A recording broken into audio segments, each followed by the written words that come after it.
Hey guys, here I am again. So today I'm going to do a yuca mojo. You guys are familiar with this type of root vegetable, but it's very used in like Cuban culture, which is where I'm from. And we usually eat it with con gris, which is a mixture of like black beans and rice that are cooked together. And we have steak with it as well. That's what we ate today. But I'm just going to show you how to do the yuca itself with the mojo because it's just so good. I have some minced garlic and some julienne onions here that I'm going to use, and then we're also going to need some like orange juice or some lime just to really give it that nice vibrant flavor. That's really what brings it all together. What we have here is we put some cold water and some frozen yuca into here, and then we simmered it pretty much until the yuca was fork tender. So when we grab it, it just kind of falls apart. You don't want it to fall apart too much because you do want it to stay whole, just good enough to eat. So we're just gonna take it out of this water and put it into here. All right, there we have a yuca. Now we can use this for something else. All right, so first thing is you're gonna get a little bit of olive oil, put that on the bottom, just a tiny bit. Yeah, that's good. And then we're gonna turn this on almost high, but more of like a medium high. What I have here on the corner is an orange, a fresh orange, and 2 limes. So we're gonna saute the garlic and the onions, and then we're gonna add the acidity off heat. And that's pretty much it. You just put that over top and it's super delicious. All right guys, so it's nice and hot. To test it, if it is hot enough, we're just gonna add a slice of onion and see if it sizzles. Well, clearly it's not hot enough. Let's turn it up a tad bit. It's almost there. All right, now that's sizzling. So we're gonna go ahead and add the rest of the sliced onions.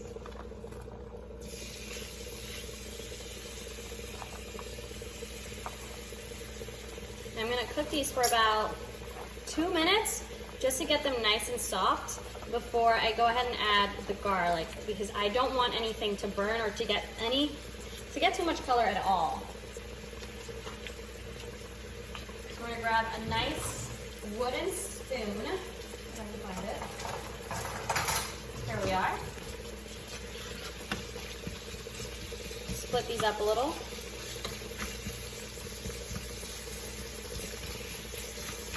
And when you're caramelizing something, you don't want it to move because you want it to create the fond at the bottom so it absorbs that color. Since I'm trying to do the opposite, I don't want it to get any color. You can either sweat them, which you would put them at a low temperature and cover it with a lid, and that would kind of drip the juices out of the vegetable, or I can just continuously stir because I'm just trying to get them somewhat soft and try to keep everything in the pan.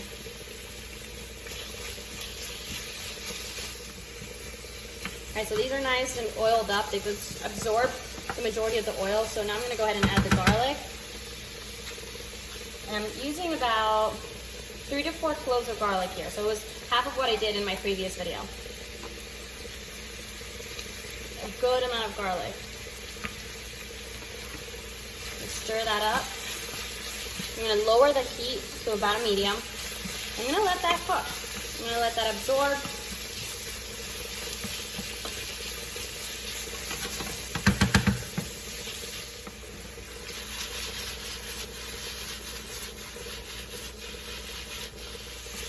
These are almost there. Again, stirring to not let any fond create at the bottom, not let it get any color.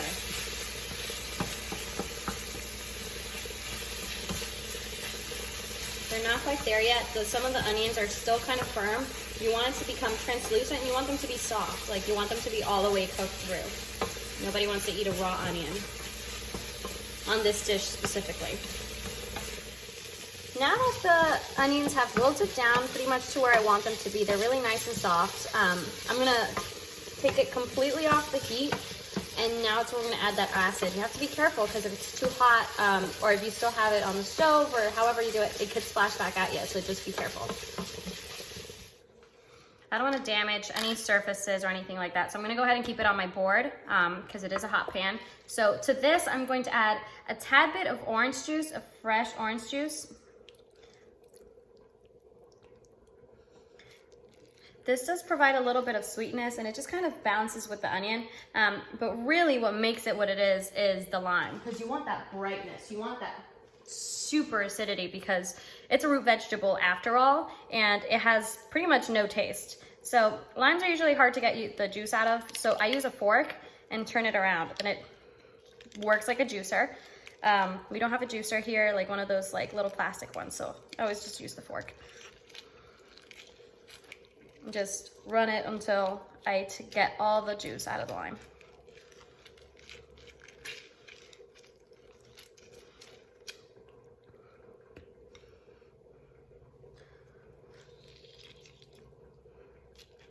Just put it straight through the middle and then grab the lime really strong and then turn the fork around to juice it. It works exactly like a juicer. It's just, you know, makeshift. I'm gonna use 2 limes and that half orange. Just straight through the middle. Squeeze and turn.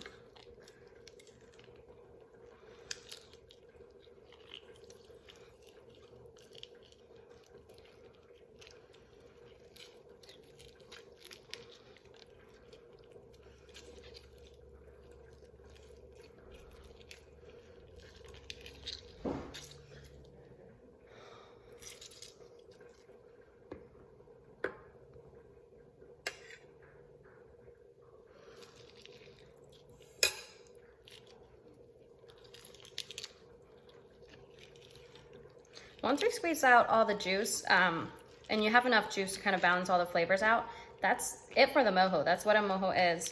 And then we're just gonna put this over top of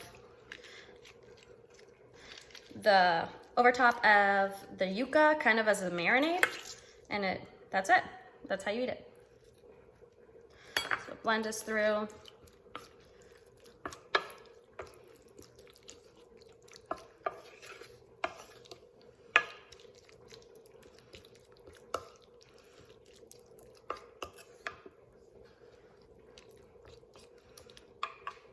All right, let's get that yuca. Just kind of put this over top.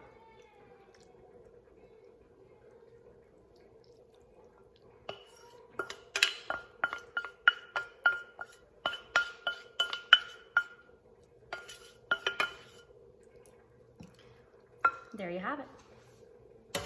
Hi guys, thank you for watching. This is the finished yuca. This is how you eat it. It's just a side of a plate. Go ahead and try it if you'd like. It's a very, very delicious dish. Right now we're gonna move on to another video, so go ahead and watch that whenever it comes out. Thank you for watching. Stay safe, and thank you so much.